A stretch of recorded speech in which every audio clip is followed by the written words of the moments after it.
Greetings, scholars. Welcome back. Quick lecture, more so than usual. I just wanted to kind of take this very clean timeline that we have been creating and mess it up because I needed this time before you actually started reading in your book so that we could talk about the realities, maybe complicate that narrative a little bit. And now, after today's lecture, I feel like you are safe to go ahead and crack that book open and take everything with a grain of salt. Yes, it is all true. It's a textbook, but it's not the whole story, and it's not even a reasonably complete story. So it is there for you. It's useful. We're going to start using it a lot more now. Two reasons for that was I needed to get a hold of you and be able to kind of set this timeline, set what is happening in the context of the eras that we're studying, but also for those of you renting the books and purchasing the books from Amazon and stuff, they needed to get here in the mail. So everybody should have their books by now, and it's time to use them after like 20 minutes from now. So for the Gothic art, where's my book? Slightly further away than I thought it was. You've got chapter 10 is where we started this semester. You flip through the whole thing, look at the pictures, look at the captions under the pictures. The only things that you might need to read from that are the Saint Denis section in Gothic style towards the beginning. Meh.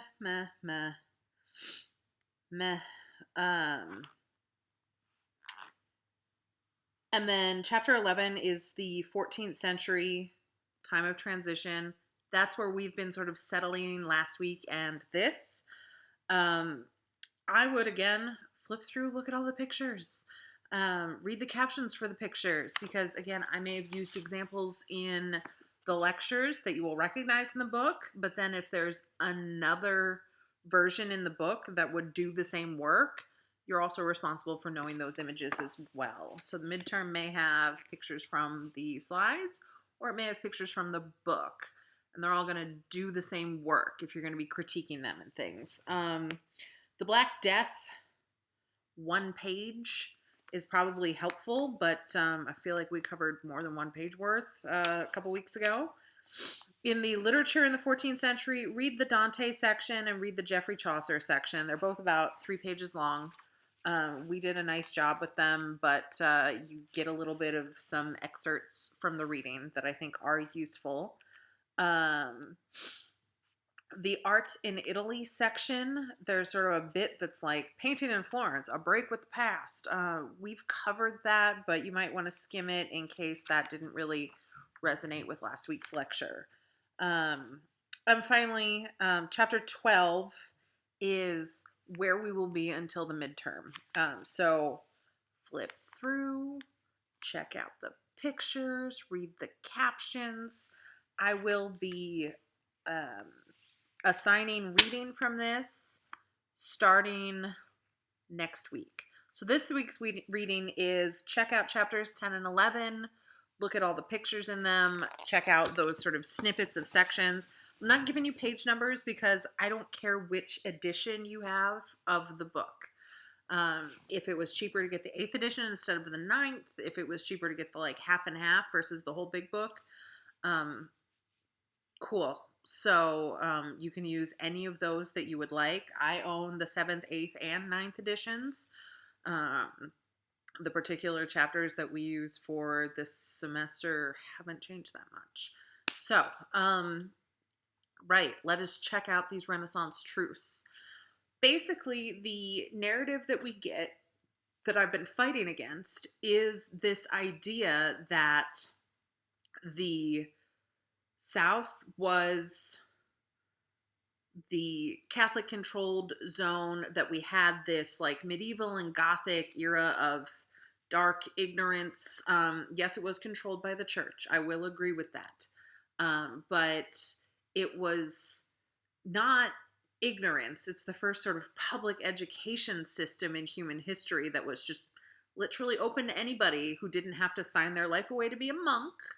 You got to go to school if your family could afford to miss your labor. So you were, it's a big stretch, but like going to Catholic school now, if you go to Catholic school for your elementary school or high school education, the understanding with the Catholic school is not that all of you are going to become nuns and monks. You just got a good Catholic education. Now you're going to go to college, and now you're going to do your life. So it's not necessarily 100% of a recruitment tool. That is, at least in that essence, the same as what was happening then. Mind you, most people couldn't afford to lose the labor of that child to send them to school, but if they could, they could. It was an option, and that was not something that was ever afforded before that period. So huge moment, I think, as far as education and enlightenment goes. Mind you, it was all Catholic church and monastery controlled, but so was much of the economics and the social welfare system of that time. Not necessarily in a bad way. I guess if you thought differently or disagreed with your local abbot, that would have been a problem because it was sort of a monopoly on social and cultural control. But I feel like it's the same as it is anywhere. Then moving into the Renaissance, it is the rebirth of the Greek and Roman ideals, philosophies, teachings, readings, art, and that all of a sudden everything's okay and you don't have to be Catholic centric in order to succeed, and we can just like talk about the ancient Greek gods and Zeus and Hera and Jupiter and Hercules, and it's all amazing. I mean, kind of, but also not that clean. It's not just all of a sudden that ancient pagan philosophies and ideas were cool and that everybody was great with it and like, yay, enlightenment.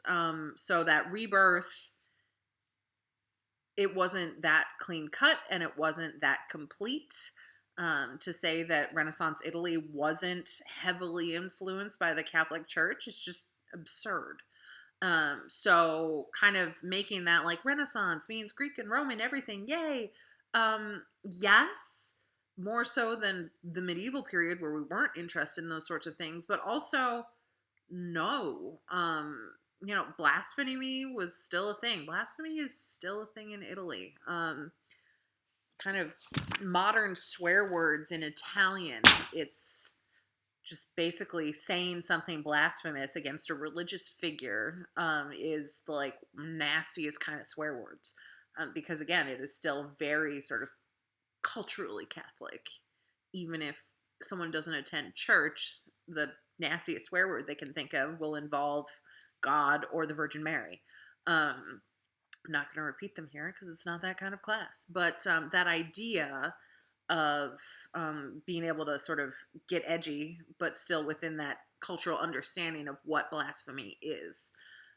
Which, again, it's speaking against the church. So that's anywhere from reading a book that isn't approved, thinking about philosophies and ideas, or depicting something in art that isn't approved, to condemning God and being an atheist. That's all on the same scale of blasphemy. So it was just messier than that, I guess, is my answer. Also, it wasn't all just cultural ideals that made the Renaissance happen. Yes, that had a lot to do with it, but the Renaissance could not have happened without some technological innovations that we're going to talk about. One of them that I've been hinting at when we've been looking at North versus South is the oil paint, that technology of oil paint. And so we're going to talk a bit about that.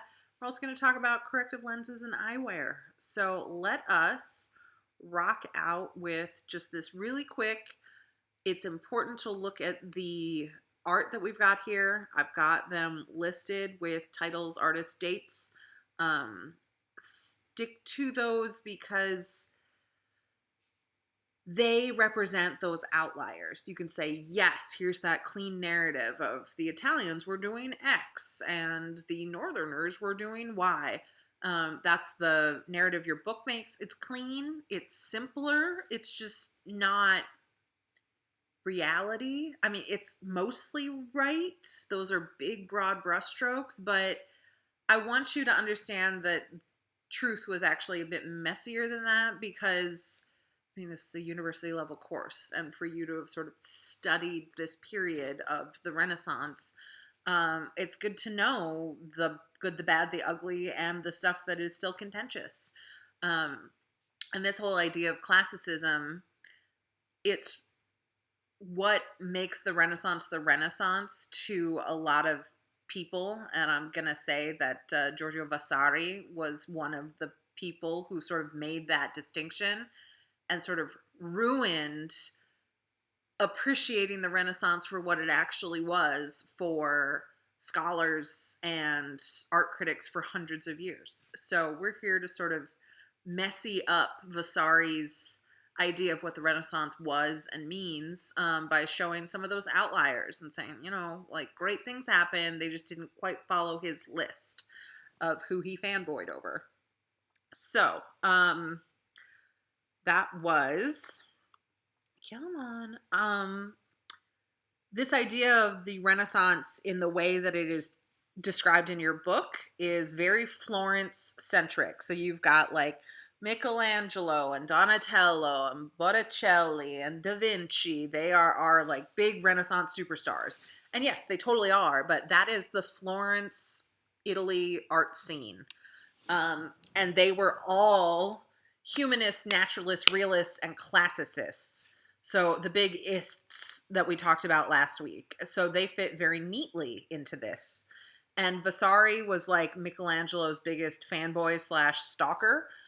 He wrote a book called The Lives of the Artists. I mean, it was a lot longer title than that, but that's kind of the shorthand for what Vasari's book is known about. And it's like a biography of all the great Renaissance Italian Florentine painters. He's the first one to coin that idea of the rebirth of classical ideas. He called it the Rinascite, or rebirth, which we now get Renaissance. But these ideals that we have put on here were emerging for a lot of other reasons and in their own ways in a lot of other places that Vasari just sort of ignores, which means for the last couple of hundred years, scholars have ignored. So let's create slightly more complete picture today. Realism, naturalism were not just movements in Italian art. Vasari says that Donatello's Gatta Malata is that horsebacked warrior was the first time that an artist was able to match the mastery of the classic Greek and Roman artists. He says that because that one's more Greek and Roman-y, but his points that he's making is the realism, the naturalism, the expressions, the musculature, how it's real and it's visceral. But if you look at the Bamberg Horseman, that's over 200 years earlier, we've got a beautiful piece with a real horse and a believably, you could recognize that guy on the street, naturalistic expression. It's got the veins and the musculature and the folds and the details. You can see the man's fingernails. You can see all of that detail that's so very Renaissance. But you'll notice 1230s, this piece is actually sort of built into a column in a church. So we've got that. It's a backup singer to the architecture, which is very Gothic, versus Donatello's Gatta Malata is, you can see out in a square on a pedestal in the round. You can walk around it. It is art for art's sake, which means that it just kind of got like more applause. The Bamberg Horseman was serving the space of that area in the church, but it is no less astonishingly naturalistic and realistic. And it's 200 years earlier. But the reason why Vasari would say, yeah, but not that, is because it doesn't look classicist. That guy does not look Greek or Roman. He looks Northerner. He looks Dutch or German or something, because he probably was. It's not in the classical Greek style. So it, quote, doesn't count. But I'm telling you that this stuff was happening outside of that very neat, here's what happened in Florence, Italy narrative. So the naturalism and the realism were developing separate from that classicism movement. And classicism, as in classical era of Greeks and Romans. All right, detail. The reason why we can get the incredible detail. I've talked about the oil paint. I've talked about the incredible detail that Jan van Eyck got in his oil paintings and things.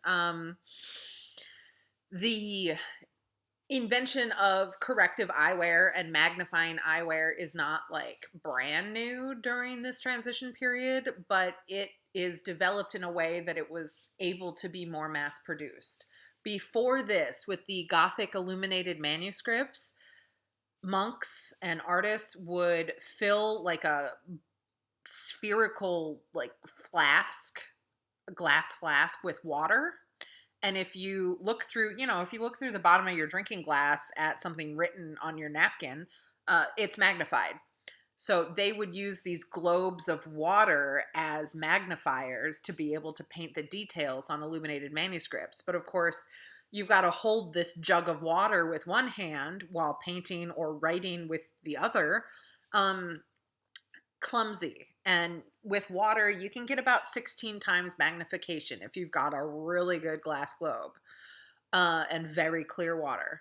Whereas the magnifying or corrective eyewear, you could wear them. They looked like this. This was Henry VIII's mask. It was a horned helmet gift that just shows a person wearing glasses. And this is what that sort of late medieval, early Renaissance pair of eyeglasses or magnifying eyeglasses would have looked like.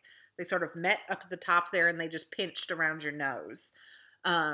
This is a fantastical piece of art, but it's kind of a separate issue. I mean, I love it. Check out the wrinkles and the details in that metalwork. But it shows you what glasses look like on a person's face. So someone could have glasses on their face and they could be using both hands to do the work that they were doing. And that included artists.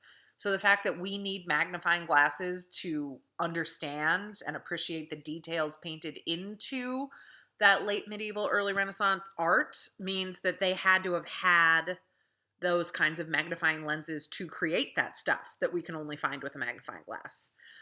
So that technology of eyewear, I think, played a huge role in the ability to express that incredible level of detail. And then tempera paint versus oil paint. We've talked about this quite a bit, and I just want to drive home how important that technology is.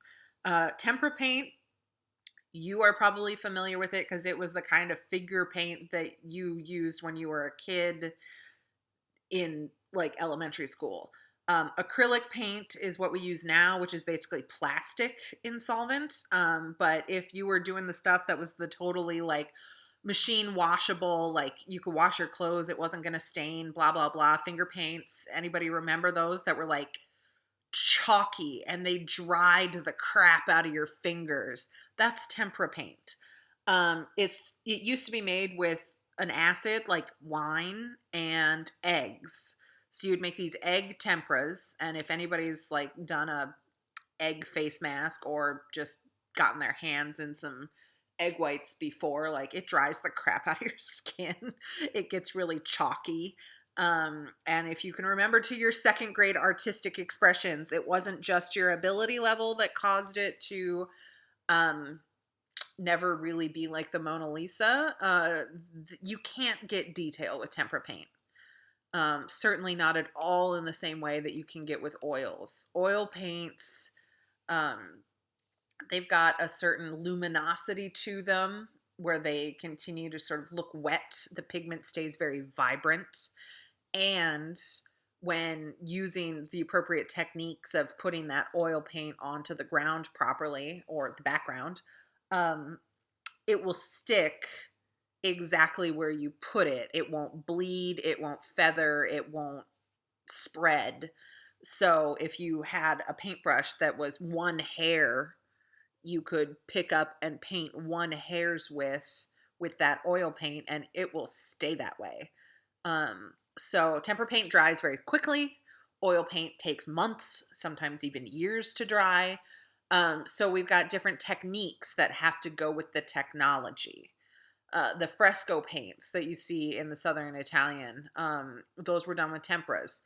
Then Michelangelo does the Sistine Chapel in fresco. He's got to change the techniques for how to work in a slow drying paint on a very quick drying plaster.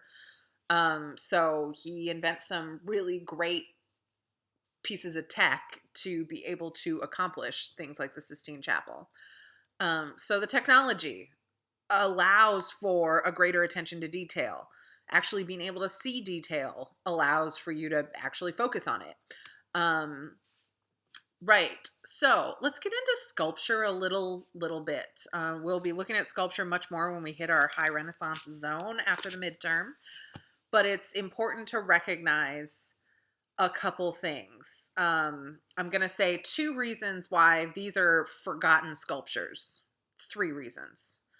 The first one, if you look at Niccolo dell'Arca's Lamentation over the Dead Christ, this is actually a huge piece with lots of full-size figures. These women are screaming, looking at the dead body of Christ on the ground. So there's a full-size figure on the ground, and then these are like screaming and jumping and running, and they're just incredibly vivacious, vivid, realistic, naturalistic, humanistic. I mean, the expressions on the faces are so striking. It hits all the isms except classicism. These don't look like Greek or Roman women. This is not trying to replicate Greek classical sculpture. So dell'Arca's Lamentation sort of gets forgotten in that narrative because it doesn't fit cleanly in that Southern Renaissance equals Renaissance of the classical style. Dell'Arca is not in the classical style, but he is still demonstrating all of those isms that we're talking about for realism, naturalism, humanism in his work.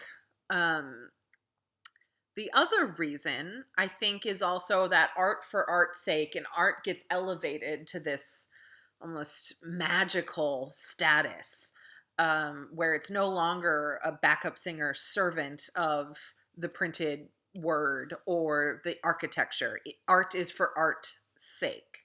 So it becomes kind of this more special thing. And marble is rare, it's white, it's pure, it's amazing, it's beautiful. And terracotta is made of dirt. It is mud. It is baked clay, which is dirt.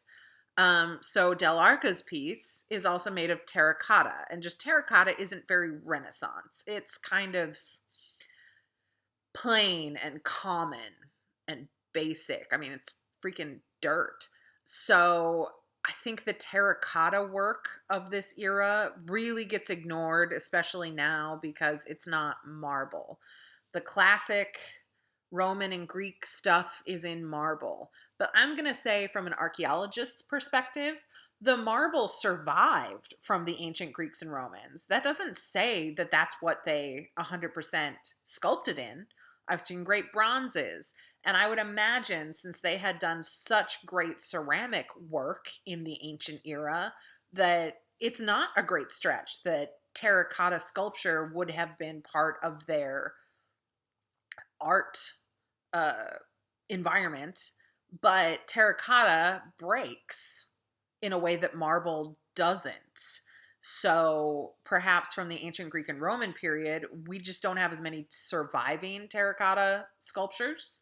So marble is what we're looking at and what we're admiring and what we're trying to recreate with the ancient Greek and Roman. So marble is the thing of the Renaissance. So the terracotta, it's just like too basic, I guess. It's just kind of it's literally dirt. So it's kind of a common, maybe ugly thing, that it's crass. It's not refined. So the terracotta art gets overlooked when you're building that Vasari style narrative of yay classicism, yay fine, refined, polished, amazing art. Terracotta work, especially artists like Dell'Arca, um, I think that this is some of the best that the Renaissance produced in the 15th century. But he gets ignored because he doesn't neatly fit into that Southern Italian narrative. So don't forget Dell'Arca. He's a treasure. Pietro Torregiano. Torregiano is the guy who broke Michelangelo's nose. If we look at those self-portraits of Michelangelo and other portraits of Michelangelo, which we will soon, you'll see that he's got like a solidly busted nose. The guy who busted said nose is Pietro Torregiano. He's another sculptor. Michelangelo was basically talking smack about Torregiano being just like average down the bar. And Torregiano confronted him about it. And Michelangelo was like, yeah, I think you're a piece of crap. They got in a fight. Torregiano punched Michelangelo in the nose, busted his nose open, and then had to leave town because Michelangelo was one of the church's golden boys. And so, that was assault on, a famous person. So Torregiano had to take off, and he basically lived the rest of his life like from town to town on the run through Europe. And he does incredible terracotta work. But again, it's that common basic dirt that is the problem. The other major issue is Torregiano is actually far more authentic to the classical Greek and Roman sculpture because the ancient Greeks and Romans, we know this today because we can do far more refined investigation into the surfaces of sculpture. We can use lasers to pick up single microns of pigment that are left in the crevices of sculpture, and we can identify it. And so we can say, yes, this dress was painted green or pink or red or yellow. And they were. Greek and Roman sculpture was heavily painted.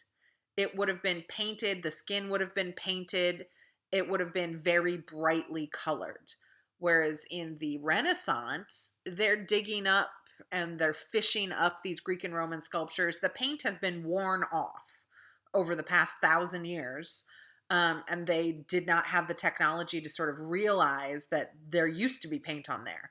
So they fell in love with this pure white marble look.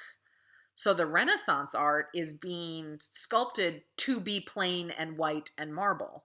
Whereas Torregiano is doing painted terracotta sculptures. His painted sculptures actually look much more like what the Greek and Roman sculptures would have originally looked.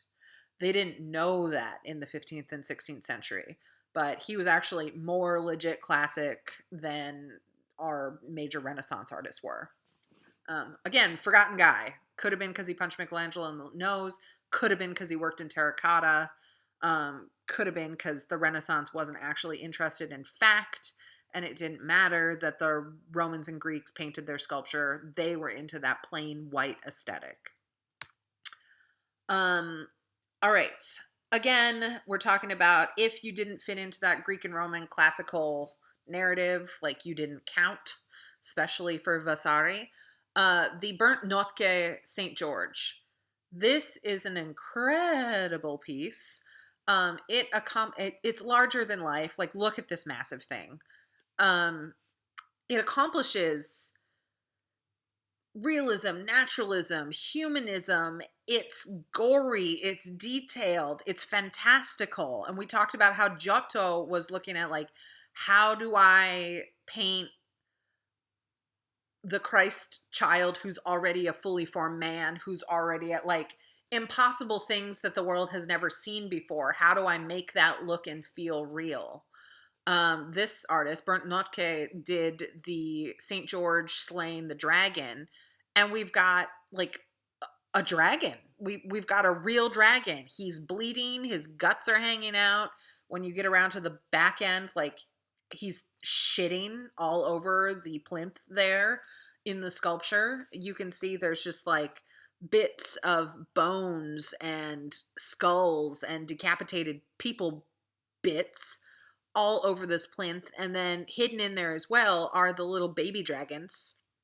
So now we've made the dragon that St. George kills a mom, which complicates things.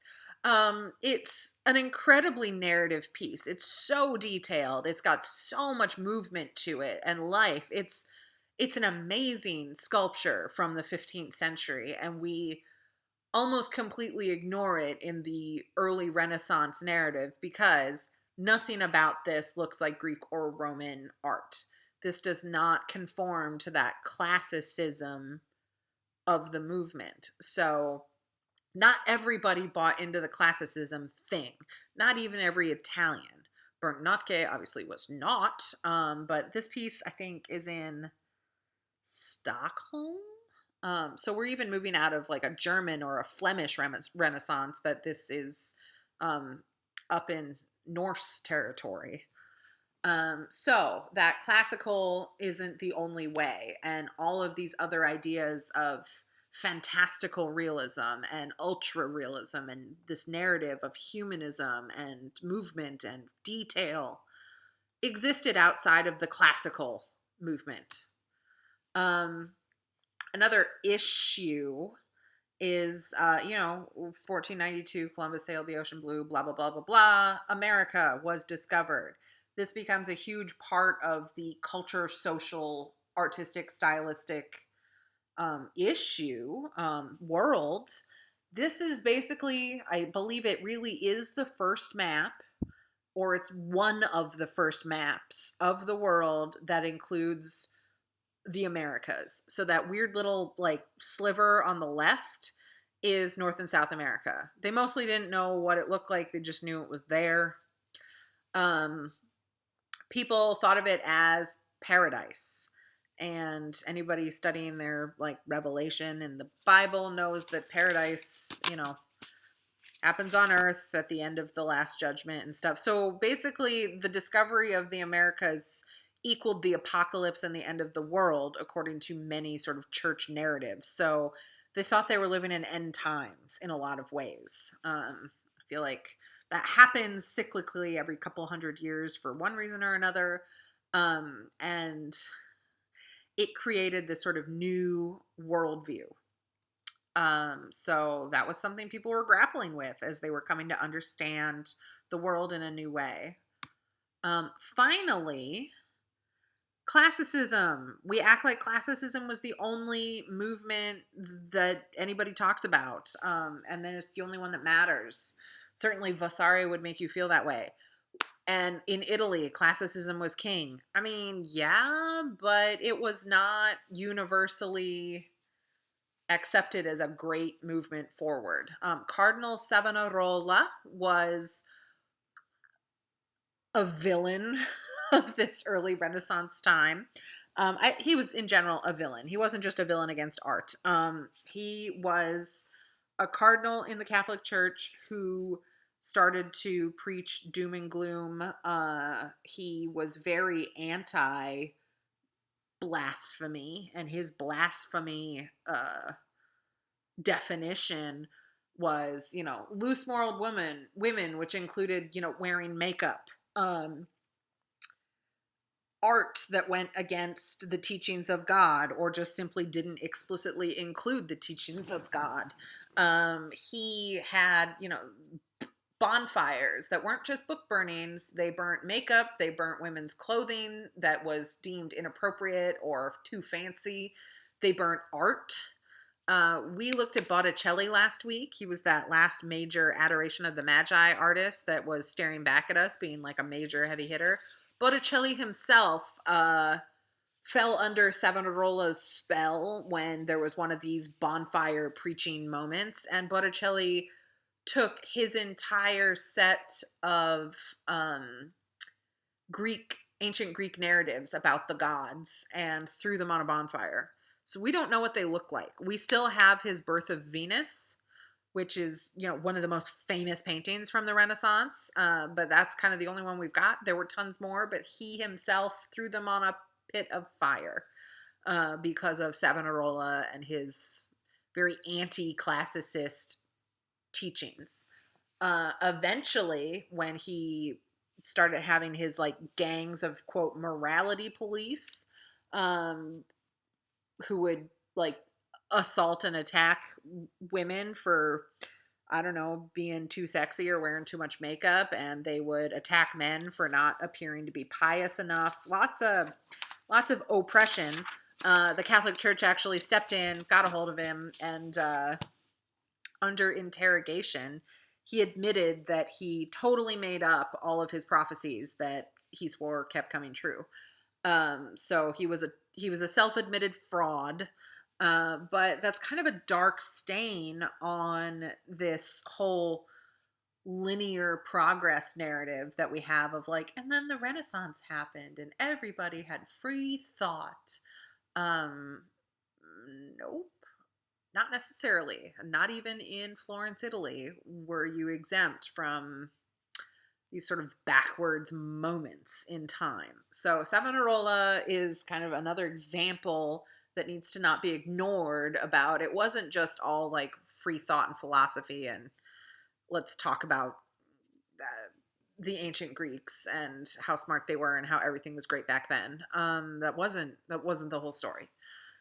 So I hope that this has served to complicate, but in a good way, and that we can kind of move forward reading the book, looking at this official narrative while recognizing that there's some frayed edges around that sort of clean story of what a place and a time and a culture looked like.